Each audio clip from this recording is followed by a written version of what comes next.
Hello and good evening. मैं विनय अपने ही YouTube channel FW विनय sir पर आपका स्वागत करता हूं। जैसा कि आपको पता होगा, पिछले लेक्चर से हमने भारतीय नदियों की एक सीरीज स्टार्ट की थी और उस सीरीज में ब्रह्मपुत्र नदी को पढ़ा था। आज हम उसी सीरीज में गंगा नदी को पढ़ने वाले हैं। गंगा नदी एक सिंगल अकेली रिवर नहीं है, उस नदी के साथ बहुत सारी उसकी ट्रिब्यूटरी और डिस्ट्रीब्यूटरी रिवरें मिलकर के एक गंगा नदी तंत्र का निर्माण करती हैं। कौन कौन सी उसकी ट्रिब्यूटरी नदियां हैं, या उसकी कौन सी नदी एक डिस्ट्रीब्यूटरी रिवर है, या कोई फेमस शहर उस नदी के किनारे पर स्थित है, या उस नदी पर कोई डैम बना हुआ है, ऐसे क्वेश्चन एग्जामिनर कंपटीशन एग्जाम में डालता रहता है। तो देखते हैं हम कुछ लोकेशन के आधार पर गंगा नदी को कैसे पढ़ते हैं। तो चलिए स्टार्ट करते हैं। मैं आपको कुछ लोकेशनों के बारे में बताता चलूंगा, आप उनको याद करते चलिए। आप जो ये फर्स्ट ट्रायंगल आप देख पा रहे हो, ये ट्रायंगल प्रेजेंट टाइम पर उत्तराखंड में है और इस जगह का नाम है सतोपंथ ग्लेशियर। याद रखना, सतोपंथ ग्लेशियर आपसे एग्जामिनर पूछ सकता है कि सतोपंथ ग्लेशियर कहां पे है। सतोपंथ ग्लेशियर की अगर मैं बात करूं तो सतोपंथ ग्लेशियर प्रेजेंट टाइम पर उत्तराखंड में है और इस जगह से एक नदी निकलती है जिसे हम अलकनंदा के नाम से जानते हैं। यानी हमारे पास प्रेजेंट जो एक नदी हमने सतोपंथ ग्लेशियर से निकाली उत्तराखंड से, उस नदी का नाम क्या है। तो उस नदी के नाम की अगर मैं बात करूं तो इस नदी का नाम ध्यान रखिएगा, इस नदी का नाम है अलकनंदा। आपसे एग्जामिनर क्वेश्चन डाल सकता है क्या कि अलकनंदा नदी का उद्गम स्थान कहां से है, वो कहां से ओरिजिनेट होती है। तो अलकनंदा नदी आपका कहां से ओरिजिनेट होती है, देन सतोपंथ ग्लेशियर उत्तराखंड से। लेकिन जब ये नदी थोड़ा सा आगे चलती है तो एक इसकी ट्रिब्यूटरी रिवर इसमें आकर के मिलती है जिसका नाम रहा धौली गंगा। एग्जामिनर पूछ ले धौली गंगा किसकी ट्रिब्यूटरी रिवर है, तो आप ध्यान रखेंगे धौली गंगा अलकनंदा नदी की ट्रिब्यूटरी रिवर है। जब धौली गंगा अलकनंदा नदी में आकर के मिलती है तो यहां पर एक प्रयाग का निर्माण होता है जिसे हम विष्णु प्रयाग नाम दे देते हैं। अब आपसे एग्जामिनर पूछने वाला है विष्णु प्रयाग कौन कौन सी दो नदियों का संगम है। तो याद रखिएगा, विष्णु प्रयाग धौली गंगा और अलकनंदा दोनों नदियों का संगम है। आप यहां पर अगर साफ नहीं देख पा रहे हो तो मैं आपको इनको याद करा देता हूं। हमने अभी पढ़ा एक नदी कौन सी है, दिस अलकनंदा, और इसके साथ में मैं एक नदी और मर्ज कर रहा हूं जिस नदी का नाम है धौली गंगा। ये दोनों नदियां जब अलकनंदा और धौली गंगा नदी आपस में मिलेंगी तो एक प्रयाग का निर्माण होता है जिसका नाम हम रखते हैं विष्णु प्रयाग। एग्जामिनर डालेगा विष्णु प्रयाग अलकनंदा नदी के साथ कौन सी नदी का संगम है, तो विष्णु प्रयाग अलकनंदा नदी के साथ धौली गंगा नदी का संगम है। अब मैं वापस यहां पे अगर बात करूं, थोड़ा सा और जब नीचे आते हैं तो इसमें एक नदी आकर के और मिलती है। इस नदी के अगर मैं नाम की बात करूं तो ये नदी धौली गंगा से जस्ट नीचे या धौली गंगा के पैरेलल बहती है और इस नदी का नाम आप ध्यान रखेंगे नंदाकिनी। नदी के नाम की अगर मैं बात करूं तो इस नदी का नाम है नंदाकिनी नदी, और ये नंदाकिनी नदी भी ध्यान रखेंगे अलकनंदा नदी की सहायक नदी है।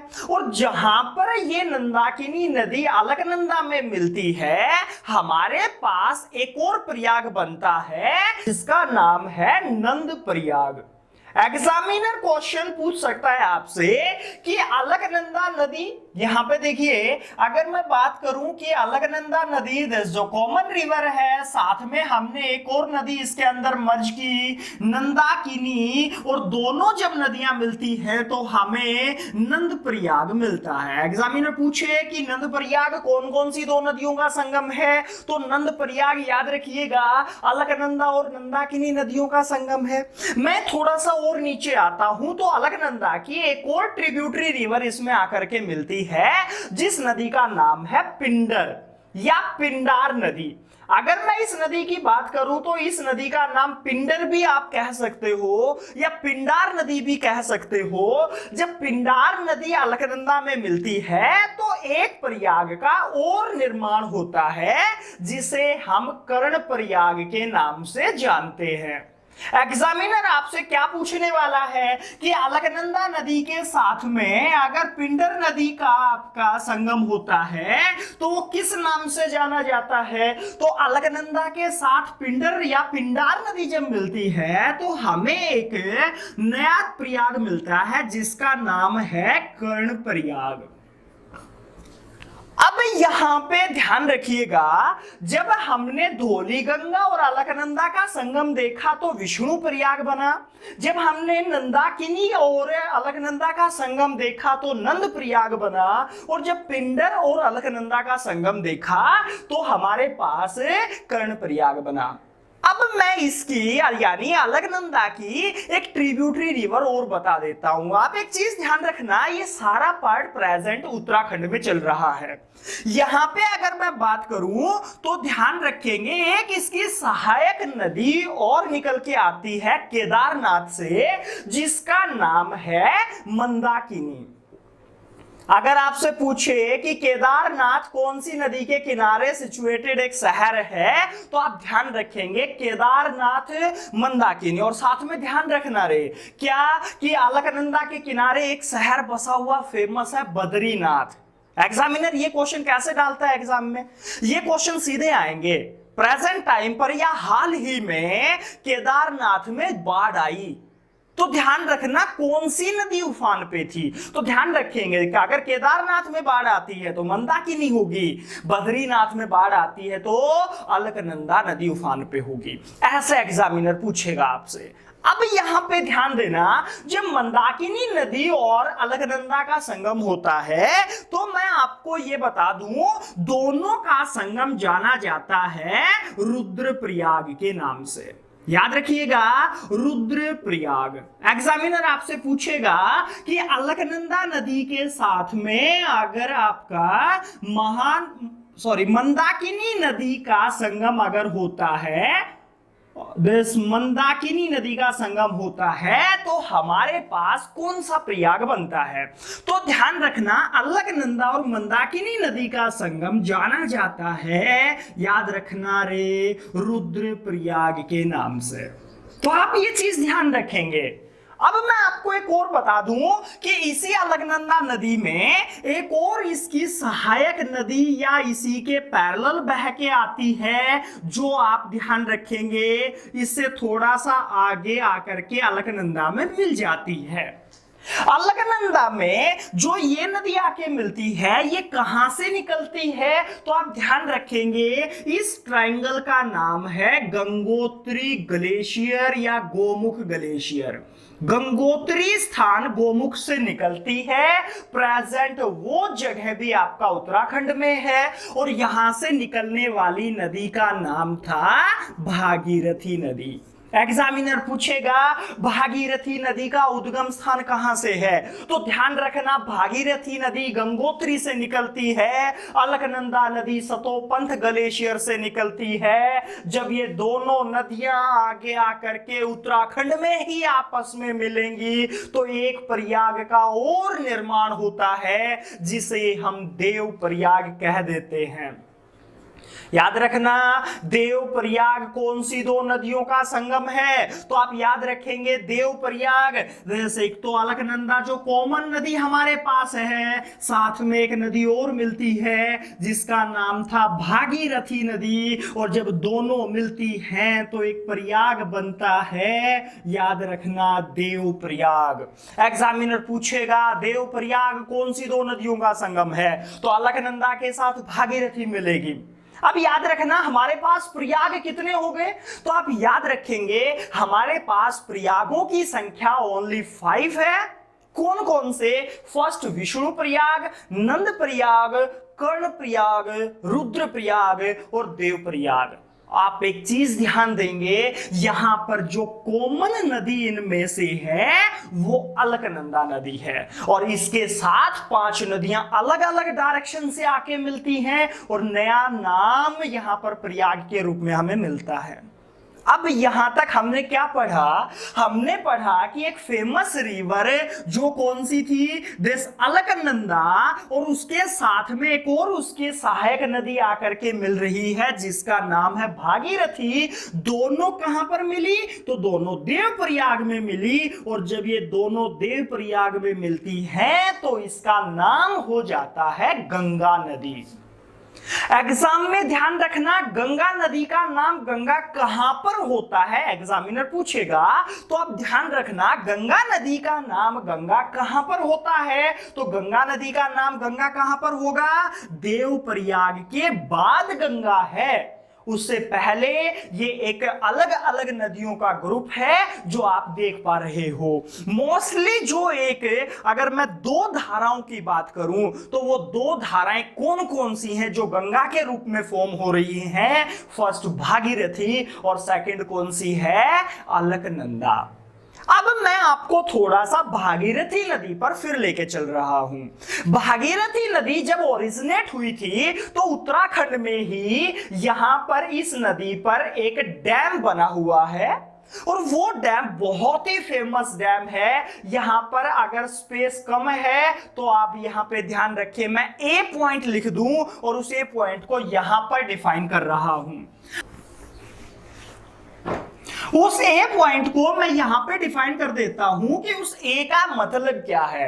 याद रखना, जब भागीरथी नदी पर मैं ए पॉइंट लिख रहा था तो उस ए पॉइंट का नाम है कि वो एक डैम है, और उस डैम का नाम है टिहरी डैम।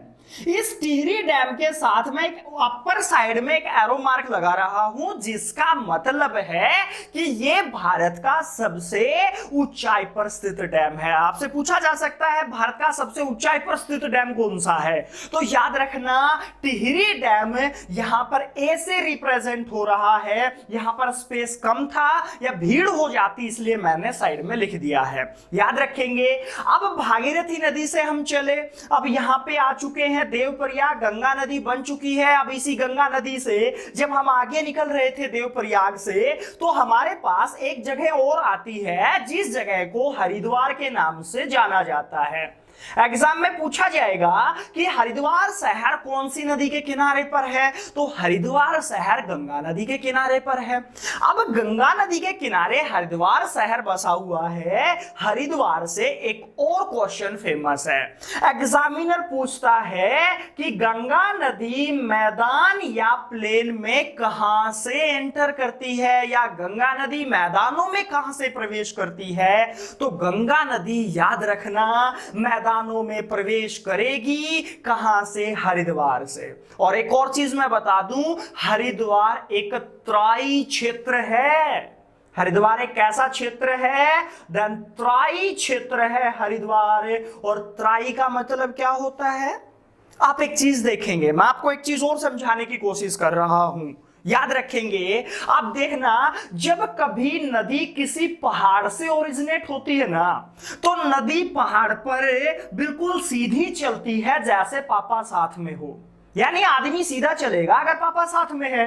पहाड़ पर उस नदी के पास एक स्लोप होता है, लेकिन जब उस नदी के पास एक स्लोप है और मान लेते हैं पहाड़ पर ही कुछ ऐसी स्थिति आ जाती है कि ढलान सीधा होकर के फिर ढलान बने, तो क्या होगा? उस नदी के द्वारा जो बहुत बड़े कंकड़ पत्थर अपने साथ बहाकर लाए गए थे वो सारे उस जगह पर इकट्ठे हो जाएंगे। यानी आप ध्यान रखेंगे, जब नदी के द्वारा वो एरिया बनाया जाएगा जिसमें बहुत बड़े कंकड़ पत्थर होंगे, याद रखेंगे उस स्थान को बोला जाता है भाबर क्षेत्र। याद रखिएगा, ये कौन सा क्षेत्र बोला जाता है? दिस भाबर एरिया, ये भाबर क्षेत्र बोला जाता है। एग्जामिनर कैसे क्वेश्चन बनाएगा? एग्जामिनर पूछेगा पूरी नदी के अंदर आपका ऐसा कौन सा क्षेत्र होगा जहां पर नदी ने बड़े कंकड़ पत्थर जमा किए गए थे, या नदी ने कौन सी जगह पर बड़े कंकड़ पत्थर जमा किए। तो याद रखेंगे उस एरिया को क्या बोलते हैं, भाबर एरिया।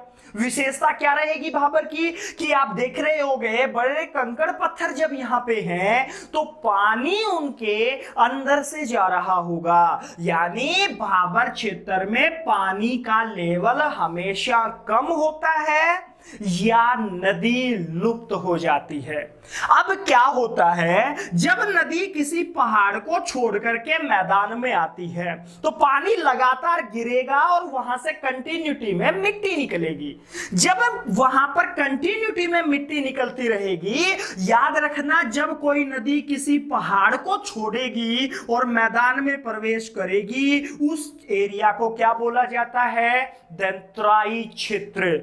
याद रखिएगा, जब नदी कहीं से मैदान में प्रवेश कर रही है तो वो ध्यान रखेंगे पहाड़ को छोड़ देती है, वो एरिया कौन सा हो गया, तराई। भाबर एरिया कौन सा हो गया, पता चल गया। तो अब मैं कह सकता हूं कि हरिद्वार में जब गंगा नदी मैदान में प्रवेश करेगी तो ये वाला क्षेत्र कौन सा क्षेत्र है, दंतराई क्षेत्र। और साथ में नदी कहां पर प्रवेश कर रही है, गंगा नदी मैदानों में। तो ये चीजें आपको थोड़ी सी याद रखनी है। अब मैं आपको बता दूं, जब हमें हरिद्वार से थोड़ा सा आगे निकलते हैं तो इसकी एक सहायक नदी आती है जिसका नाम है रामगंगा। क्वेश्चन एग्जामिनर पूछे कि रामगंगा किसकी सहायक नदी है, तो आपको याद रखना है रामगंगा किसकी सहायक नदी हो गई। तो रामगंगा किसकी सहायक नदी है, याद रखेंगे गंगा नदी की सहायक नदी। सहायक मतलब ट्रिब्यूटरी है।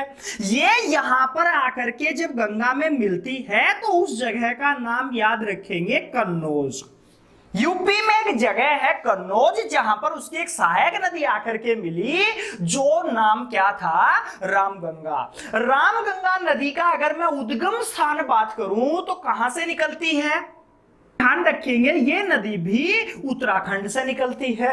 उत्तराखंड से निकली, कन्नौज में आकर के गंगा में मिल जाती है। अब ये फेमस क्यों हुई, फेमस ये नदी इसलिए है कि एग्जामिनर पूछेगा गंगा नदी की सबसे पहली सहायक नदी कौन सी है, तो गंगा नदी की सबसे पहली सहायक नदी है रामगंगा। अब रामगंगा से हम थोड़ा सा और आगे चले, तो रामगंगा से जब हम थोड़ा सा और आगे चले तो थोड़ा सा आगे जाने पर एक जगह आती है जिसका नाम था प्रयागराज। पहले इसी जगह का नाम होता था इलाहाबाद। इलाहाबाद या प्रयागराज जगह पे जब हम पहुंचे तो एक इसकी सहायक नदी और आती है जो पीछे यहां से निकल रही थी। इस जगह के नाम की बात करूं तो ये जगह है यमुनोत्री। उत्तराखंड में यमुनोत्री बंदरपूछ ग्लेशियर से निकलती है और यहां से जो नदी निकलेगी उस नदी का नाम आपका होगा यमुना नदी। एग्जामिनर पूछेगा यमुना नदी कहां से निकलती है, तो आप ध्यान रखेंगे यमुना नदी जो है उसका ओरिजिनेट कहां से होता है। यमुना नदी का ओरिजिनेट जो है वो यमुनोत्री बंदरपूछ ग्लेशियर से है। वो जगह भी आपका कहां पे है, वो जगह भी आपका प्रेजेंट उत्तराखंड में है। जब यहां से यमुनोत्री से यमुना नदी निकली, थोड़ा सा आगे एक हरियाणा का शहर आता है यमुना नगर, और उसमें एक वहां पर डैम बनाती है जो मैं यहां पर बी से रिप्रेजेंट कर रहा हूं, और बी का मतलब है यमुना नगर में एक डैम और उस डैम का नाम है हाथीनी कुंड डैम। आपसे पूछा जा सकता है हाथीनी कुंड डैम जो है वो कौन सी नदी पर बना हुआ है, तो हाथीनी कुंड बांध कौन सी नदी पर है, यमुना नदी पर है कहां पे, याद रखेंगे हरियाणा के यमुना नगर में।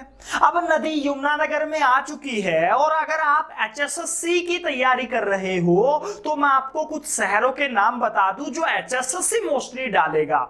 कैसे, यमुना नगर एक हरियाणा का शहर है, उससे थोड़ा सा अगर हम आगे आए तो ध्यान रखेंगे कुरुक्षेत्र नाम सुना होगा, फिर पानीपत सुना होगा, सोनीपत नाम सुना होगा, एक फेमस और नाम सुना होगा जिसे हम दिल्ली बोल देते हैं। और अगर दिल्ली की बात करें तो दिल्ली कौन सी नदी के किनारे पर है? याद रखेंगे दिल्ली भी यमुना नदी के किनारे है। फिर दो हरियाणा के शहर और आते हैं, फरीदाबाद, पलवल। यहां से होते हुए ये नदी यूपी में चली जाती है, और जब ये नदी यूपी में जाती है तो यमुना नदी में इसकी एक ट्रिब्यूटरी रिवर आकर के मिलती है, जो कि एमपी में जनापाव की पहाड़ियों से निकलती है। जनापाव से ये निकलेगी और इस नदी का नाम है चंबल नदी। एग्जामिनर पूछे आपसे चंबल नदी का ओरिजिनेट कहां से है, तो चंबल नदी जनापाव एमपी से निकलती है। किसकी सहायक नदी है? देन यमुना की सहायक नदी है। और ये इसमें किस जगह पे आके मिलती है? यूपी का एक शहर है इटावा। अब जब ये नदी इटावा से थोड़ा सा और आगे निकलती है तो आप एक चीज और ध्यान रखेंगे, इसकी एक और सहायक नदी इसमें आकर के मिलती है। याद रखेंगे उस नदी का नाम है बेतवा। बेतवा नदी किसकी सहायक नदी है पूछे तो ट्रिब्यूटरी है बेतवा। किसकी है? ध्यान रखेंगे यमुना नदी की। और ये जहां पे मिलती है उस जगह का नाम है हमीरपुर। ये जगह भी यूपी में है, याद रखना। यहां पर जनापाव से निकली चंबल नदी इटावा में आकर के यमुना में संगम करती है। और ध्यान रखेंगे बेतवा नदी हमीरपुर में यमुना के साथ संगम करती है। एक चीज और मैं बता दूं, एक जनापाव से जो नदी निकली थी चंबल, उसकी एक सहायक नदी और है, नाम सुना होगा आपने, शिप्रा। अरे ये वही शिप्रा नदी है जिसके किनारे एक शहर बसा हुआ है, नाम सुना होगा उज्जैन। उज्जैन शहर कौन सी नदी के किनारे है? शिप्रा। किसकी सहायक है शिप्रा? याद रखेंगे आपका चंबल नदी की सहायक नदी है। और चंबल किसकी सहायक हो गई? देन यमुना की। और यमुना किसकी ट्रिब्यूटरी है? गंगा की। अब यहां से बेतवा नदी जो है वो भी यमुना नदी की सहायक नदी है और हमीरपुर में संगम बना रही है। थोड़ा सा और आगे चले तो एक नदी और इसमें आके मिलती है बांदा जगह पर। बांदा भी यूपी का शहर है और ये जो नदी है इसका नाम है केन नदी। एग्जामिनर पूछे केन नदी किसकी सहायक नदी है, तो याद रखेंगे यमुना नदी की। और इसके साथ यमुना नदी 1375 किलोमीटर के डिस्टेंस कवर करके प्रयागराज में गंगा नदी में मिल जाती है। यहां पे आपको क्या याद रखना है? याद रखना है कि गंगा की सबसे लॉन्गेस्ट ट्रिब्यूटरी कौन सी है? याद रखना, गंगा की सबसे लॉन्गेस्ट ट्रिब्यूटरी यमुना नदी है। 1375 किलोमीटर की डिस्टेंस कवर करती है और प्रयागराज में गंगा में मिल जाती है। अब मैं यहां पे इस नदी को जो गंगा पढ़ रहे हैं उसको और आगे लेके चल रहा हूं। थोड़ा सा और आगे गए तो यहां पर एक और नदी जो कि पीलीभीत मिलाप ग्लेशियर से निकलती है। याद रखिएगा, मैं यहां पर ऊपर एक नदी बता रहा हूं जो कहां से ओरिजिनेट हो रही है, उस जगह का नाम याद रखेंगे आप। इस जगह का नाम है पीलीभीत। ये नाम सुना होगा आपने, यूपी का एक शहर है पीलीभीत। और यहां पे पीलीभीत में एक ध्यान रखेंगे फुल्लर झील, यहां पर नाम सुना होगा। देन फुल्लर झील से निकलती है, फुल्लर लेक से एक नदी का ओरिजिनेट होता है। पीलीभीत जो कि मिलाप ग्लेशियर से जस्ट नीचे है, वहां पर फुल्लर लेक से एक नदी निकलती है। और आप ध्यान रखेंगे यहां पर गाजीपुर में आकर के गंगा में संगम कर देती है। देन जगह का नाम मैं लिख देता हूं, यूपी का एक शहर है गाजीपुर, जहां पर नदी आकर के मिल रही है। और उस नदी के नाम की अगर मैं बात करूं तो उस नदी का नाम है गोमती रिवर। अरे ये वही गोमती है जिसके किनारे पर लखनऊ और जौनपुर शहर बसे हुए हैं। ये दोनों शहर इसी नदी के किनारे हैं, गोमती नदी के किनारे। और यहां से निकल करके गाजीपुर में ये नदी मिलती है। अब जब गाजीपुर से थोड़ा सा और आगे हम निकले तो हम बिहार में जाते हैं और बिहार में एक जगह आपने सुनी होगी, देन छपरा जगह। बिहार में छपरा जगह में ऊपर से एक नदी आकर के मिल रही है जो कि मिलाप ग्लेशियर से निकल रही है। जगह का नाम मैं बता दूं, देन मिलाप ग्लेशियर। मिलाप ग्लेशियर से एक नदी और ओरिजिनेट हो रही है और आकर के देन छपरा में मिल जाती है। अगर मैं इस नदी की नाम की बात करूं तो इस नदी का नाम ध्यान रखेंगे, जब निकलती है मिलाप ग्लेशियर से तो इस नदी का नाम है शारदा। शारदा नदी को नेपाल बॉर्डर पर ही याद रखेंगे काली के नाम से भी जाना जाता है। आपसे पूछे एग्जामिनर काली नदी किसे बोलते हैं, तो काली नदी किसे कहा जाता है, शारदा रिवर को। और शारदा रिवर यहां से जब आगे चलती है तो घग्गर या घाघरा के नाम से संगम कर लेगी किसमें, छपरा जगह पर। और ये छपरा कहां पे है, याद रखेंगे बिहार में। ये नदी क्यों फेमस है, हमने अभी जस्ट 2 मिनट पहले एक क्वेश्चन पढ़ा था और वो क्वेश्चन क्या था कि सबसे लॉन्गेस्ट सहायक नदी या ट्रिब्यूटरी गंगा की कौन सी है। तो गंगा की सबसे लंबी ट्रिब्यूटरी कौन सी थी, यमुना। अगर क्वेश्चन में थोड़ा सा चेंज कर दे, गंगा की सबसे लार्जेस्ट ट्रिब्यूटरी कौन सी है, तो आप ध्यान रखेंगे गंगा की सबसे लार्जेस्ट ट्रिब्यूटरी कौन सी है, शारदा रिवर। याद रखेंगे जो कहां से निकल रही है, मिलाप ग्लेशियर से निकलती है और छपरा जगह में आकर के गंगा के साथ संगम बनाती है। अब हम यहां से छपरा से थोड़ा सा और आगे चले तो एक जगह आपने सुनी होगी, पटना। जब ये जगह पटना जो आजकल बिहार में है, इसमें एक नदी नीचे अमरकंटक से निकलती है। ये मैं लोकेशन अगर मैं बात करूं तो इस जगह का नाम आपने सुना होगा, अमरकंटक। अमरकंटक से एक नदी निकली जिसका नाम था सोन नदी, और याद रखेंगे ये पटना में आकर के गंगा में मिल जाती है। इस सोन नदी की अगर मैं बात करूं तो सोन नदी नॉर्थ से, क्वेश्चन एग्जामिनर ने पूछा था, याद रखेंगे कि ऐसी कौन सी नदी है जो गंगा में साउथ से आकर के मिलती है, या साउथ से नॉर्थ की तरफ बहने वाली कौन सी नदी है। तो आप इस नदी का नाम ध्यान रखेंगे, सोन नदी। सोन नदी की अगर मैं बात करूं तो अमरकंटक से निकलती है। और अमरकंटक एक चीज और ध्यान रखना, अमरकंटक भारत का एक ऐसा स्थान है जहां से 2 नदियों का ओरिजिनेट है। कौन कौन सी, एक नदी ऊपर की साइड, एक नदी नीचे की साइड, नाम सुना होगा नर्मदा नदी। एग्जामिनर पूछे ऐसे भारत में कौन सी 2 नदियां हैं जो एक ही स्थान से ओरिजिनेट है उनका और दोनों अपोजिट डायरेक्शन में बहती है। नर्मदा नदी साउथ की साइड निकलती है और ध्यान रखेंगे अमरकंटक से ही सोन नदी नॉर्थ की साइड निकलती है। अब जब यहां से एग्जामिनर ने पूछा कि सोन नदी जो है वो ओरिजिनेट कहां से हो रही थी, तो याद रह जाएगा अमरकंटक। अब एक चीज और ध्यान रखना, इस सोन नदी की भी एक सहायक नदी है जो मैं आपको बता दूं, रिहंद रिवर। एग्जामिनर पूछे रिहंद किसकी ट्रिब्यूटरी है, तो रिहंद सोन की ट्रिब्यूटरी है और एक इस पर डैम बना हुआ है, देन रिहंद डैम। आपसे पूछे रिहंद डैम कौन सी नदी पर है, रियल में तो रिहंद पे है, लेकिन याद रखेंगे अगर एग्जामिनर ऑप्शन में रिहंद नहीं डालता तो ध्यान रखेंगे हम बात करेंगे, फिर आंसर क्या होगा, सोन रिवर। अगर ऑप्शन में रिहंद है ही नहीं तो रिहंद डैम किस में लगाएंगे, हमें सोन रिवर पे। ये हमारी मजबूरी है और मजबूरी का नाम नहीं, राहुल गांधी बात कर रहे हैं। याद रखेंगे जब पटना में आकर के संगम हुआ, थोड़ा सा और आगे चले हमें तो आप यहां पे ध्यान रखेंगे, मैं आपको एक स्थान और बता देता हूं। इस स्थान की अगर मैं बात करूं तो ये जगह है बिहार में कुर्सेला।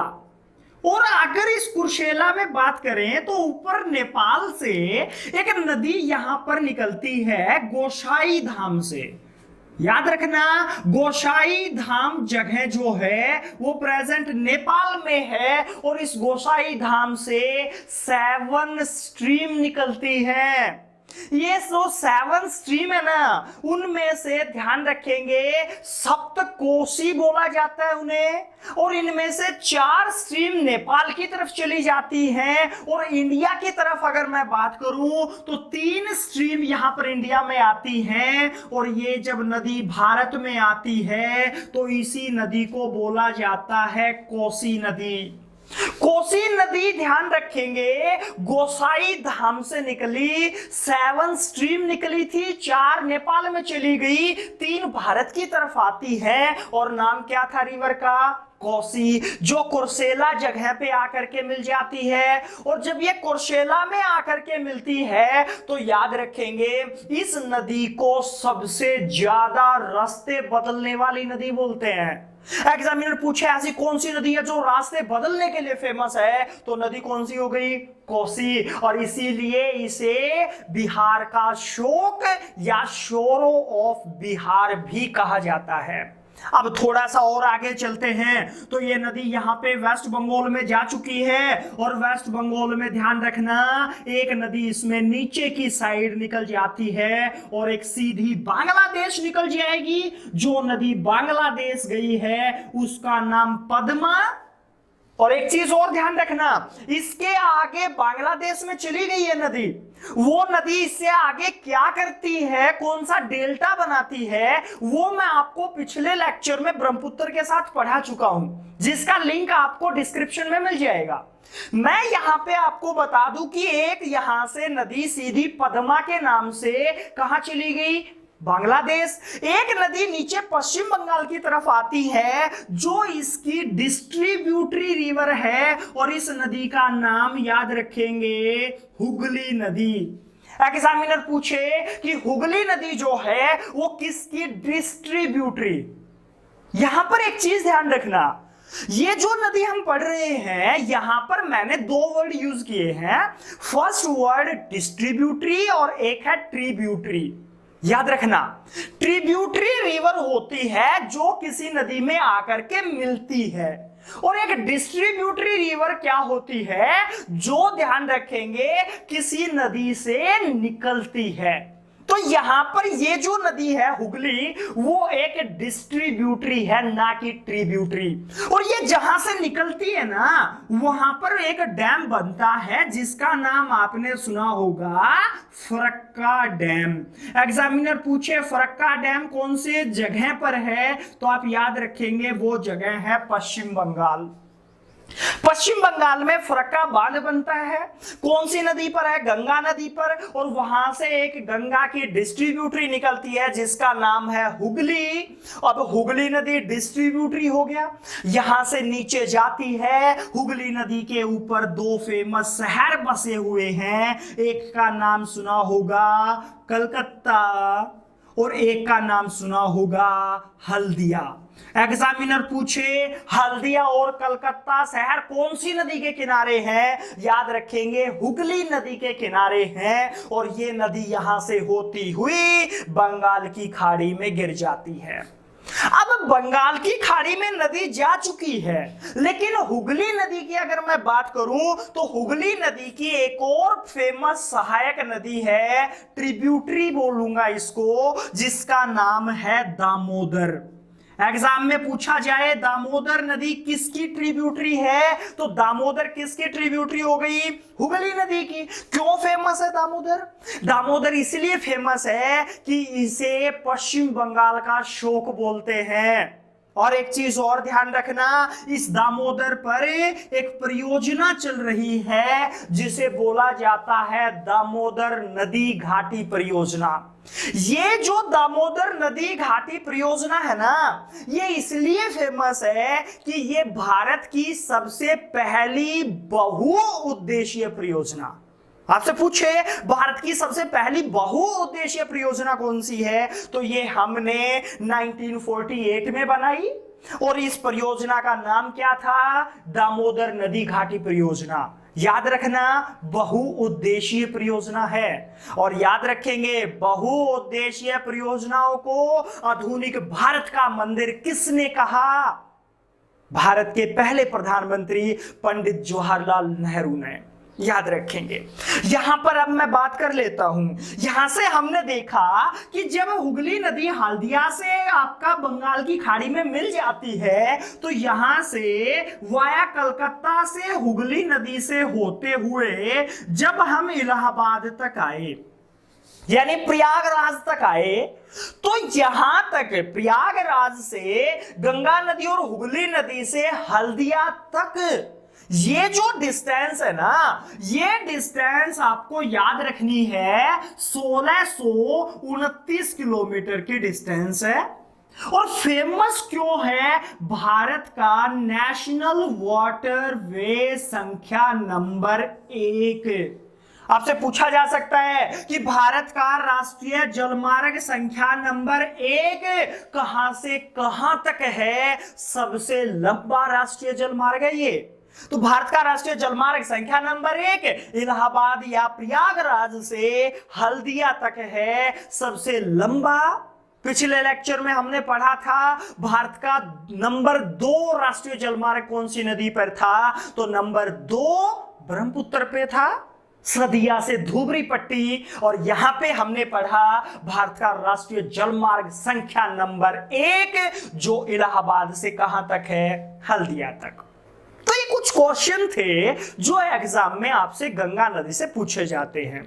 गंगा नदी से 2 चीजें और ध्यान रखना है। गंगा नदी नंबर 1 क्वेश्चन है, भारत की सबसे लंबी नदी है, जो यहां से गंगोत्री से ओरिजिनेट मानेंगे हमें, और यहां तक जब बांग्लादेश में जाएगी वहां तक टोटल 2525 किलोमीटर के डिस्टेंस कवर करती है।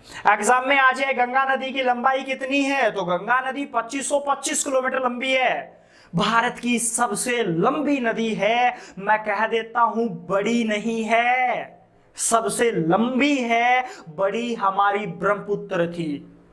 यहां पे ध्यान रखना, गंगा नदी इसी के साथ 2008 में इसे भारत की राष्ट्रीय नदी घोषित भी किया गया।